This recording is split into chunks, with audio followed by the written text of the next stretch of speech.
One of my favorite TV shows is those house flipping shows. Anybody ever watch those house flipping shows? Yeah. The reason why I like the house flipping shows is because you get to see a ran down house, and then the same house, to one person it looks like trash. Ooh, I'm preaching already.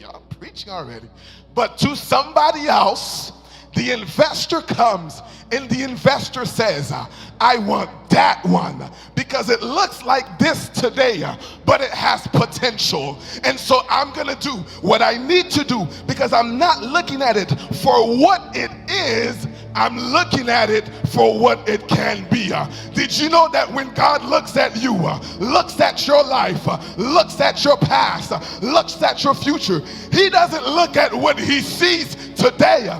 He looks at your new self in the future. He looks at your redeemed self. He looks at your whole self. He looks at you from the lens of holiness, just like an investor looks at a broken down house and says, I'm gonna fix the roof, I'm gonna fix the floors, I'm gonna repair the windows, I'm gonna put a new kitchen, I'm gonna put quartz countertops, I'm gonna put some trust within the roofing system so that it becomes solid. And in 3 weeks, y'all, in 4 weeks, you ask yourself, is this the same house? The ultimate reason why the investor works on the house, it is to make it useful. Is that not right? Before, the house wasn't useful. So the investor says, I'm gonna put this house in such of a shape that people will want this house. The investor has to hire a general contractor. The investor has to bring people to work on the home. So between the time that the investor discovers the home and actually fixes and sells the home, there's a process. In the same way, you are called to be effective in the kingdom of God. You are called to be useful in the kingdom of God, but there's a pathway. There's a process that the Lord uses in order to make you useful in his kingdom. And that's what I want to start with. The first step in our pathway to be useful to God and to serve him is what we call hear. Before you receive the Lord, one thing you had to do first, you had to hear the message. You had to hear the gospel of your salvation, hearing the word of God. So there was a day where you heard the message of the gospel be preached, and something in your heart says, this is truth. I want this. Whatever the preacher's talking about, I want this. And so after that, after we hear, when we receive the word by a word called faith, is that right? We receive the word by faith. You said, man, I have faith. I believe this. Something else happens. Pay attention here. The next thing that happens is a word called salvation. Hopefully everybody can see this, but if you don't see it, I'll walk you through it. Don't worry. John chapter 1 verse 12, it says, but as many as received him, to them he gave the right to become children of God. Okay? The right to become children of God, to those who believe in his name. Beyond salvation, there's a second thing that happens that we don't talk about enough. Is another big word that is called regeneration. Those two, they happen simultaneously together. At the same time, the day that you received Jesus. Salvation is the Lord Jesus saying, I'm going to take you from the mud, out the mud, and he brings you to the eternal light of his son. Regeneration, now, this is a miracle where he gives us a new nature. Yes, a new nature with new desires, with new passions, changes us on the inside. It's called regeneration. 2 Corinthians 5 verse 17. Therefore, if anyone is in Christ, the person is a new creation. You see the word? The person is a what? A new creation. The old things passed away. Behold, new things have come. Sadly, most people think they're here. They're nowhere near here. Why? Because the evidence is not there. And you know what the evidence is? The way you walk, the way you talk, your desires, your wants, your passions cannot be the same. It'll convince your heart that the way that I am living is no longer acceptable to God. It was acceptable to me. It was acceptable to my friends. It was acceptable to my family. But now in Christ, if anyone is in Christ, he is a new creature. The old has passed and the new is here. So regeneration, y'all, it's not just something you say. It's the life that you live. After this, salvation, regeneration, what do we have? Sanctification. Pastor Melchi, what is sanctification? Sanctification is now, you heard, you received by faith, salvation, regeneration, and now sanctification now is the process of walking each and every day. The process of looking like Christ.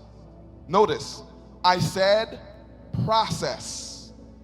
In other words, it's not today I am saved and tomorrow I am perfect. It is a process. Every day I'm making steps. Every day as I go into the Word, every day as I meditate, I'm renewing my mind. Every day as I am praying, as I am fasting, I am being sanctified. In other words, every single day I am looking more and more like Jesus. It's called Christ likeness. After this step here, most people think this step, after this step here is just kind of like, well, it's smooth sailing from here. If you stop here, it's like the house who is ready. The master, the investor has built the house, has rebuilt the house, has fixed the roof, has fixed the bathroom, has renovated the kitchen, and then the master just says, you know what, that's it. There's another step. There's another important step. What is that other important step? It's called service. So after we go through here, most people are here, some people are here, then the next logical step is to say, Lord, I'm so thankful, I'm so grateful for what you have done. Lord, how can I be useful to you? What can I do? Is it at my home that I need to serve? Is it at the job site that I need to serve? Is it at the church in my community? The people who were saved by the Lord saved them, watch this, so they could serve. We are saved to serve. Look with me in Ephesians chapter 2, verse 8-10. It says, for by grace you have been saved through faith. And this is not of yourselves, it is the gift of God, not a result of works, so that no one may boast. For we are his workmanship. Someone say that with me. Say workmanship. For we are his workmanship, created in Christ Jesus to be lazy. Created in Christ Jesus to be passive. Created in Christ Jesus just to come to church and hear a message. Created in Christ Jesus for good works. In other words, God's ultimate purpose for us is that we would serve and be useful. Say, Lord, make me useful. Make me useful. So, going back to the house that's been remodeled, it looks good. Everything is in place. for the house to be sold at a profit. It's been invested into. What we essentially did, we made a house that was not useful, we turned it into a house that is there to serve whoever the next homeowner will be. That's exactly what Jesus did. You and I, we were worthless to God. Hallelujah. We were worthless to him. Does that make sense, y'all? As a matter of fact, we were enemies of God, running away from him. And so what God did, he said, you know what? I see potential here. I know she's in sin. She's not behaving well, but something tells me that I need to invest here. I see potential there. And so God sent Jesus, who died, who made the way for this, all of this to happen. And God says, my ultimate goal for you is that you would be useful. My ultimate goal for Christ City Church, for people who come here, is that we would be useful. We see this all throughout the Bible. The natural response of people who belong to God, the natural response of a disciple is never, well, the Lord saved me. All right, what do we do now? No, the natural response is to say, God, what do I need to do? I am gifted. You have given me energy. You have given me everything what do I need to do to be useful to you? It's called a heart to serve. Lord, do I need to evangelize?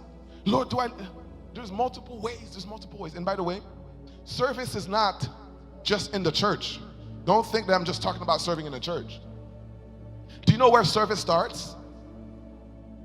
Yes, in the home. Yeah.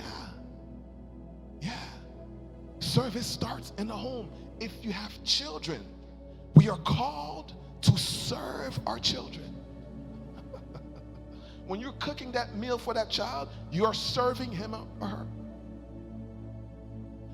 Fellas, we are called to serve our wives. We are called to serve our spouses, wives. We are called to serve our husbands. It's a mutual decision to serve God by serving his people.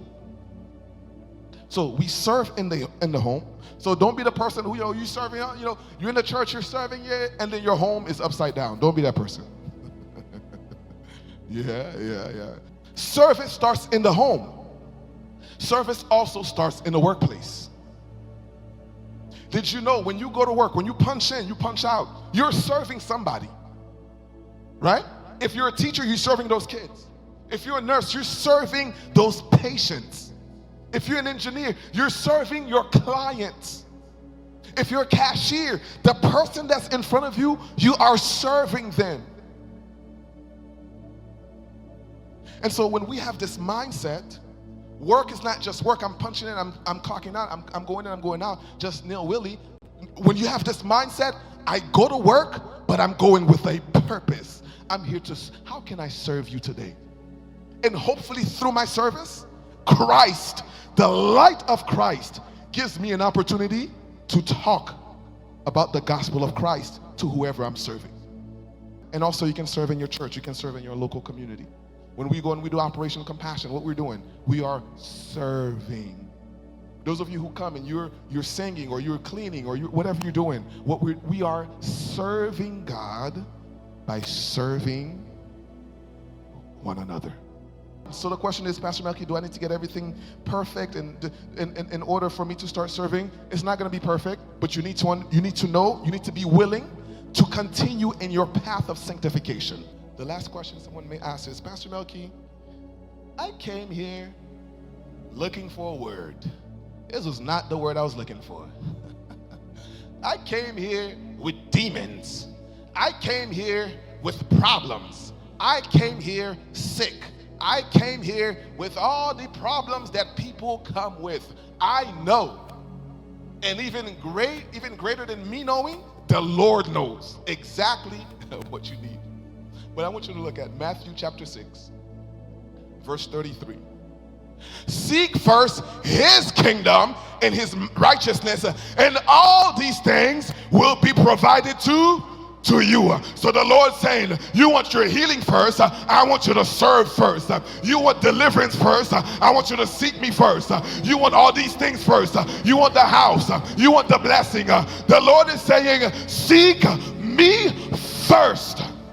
Everything else that you need will be given unto you as long as you prioritize me, seeking me, serving me. Everything else will start to form in light of you seek first his kingdom and his righteousness, and all these things will be given unto you.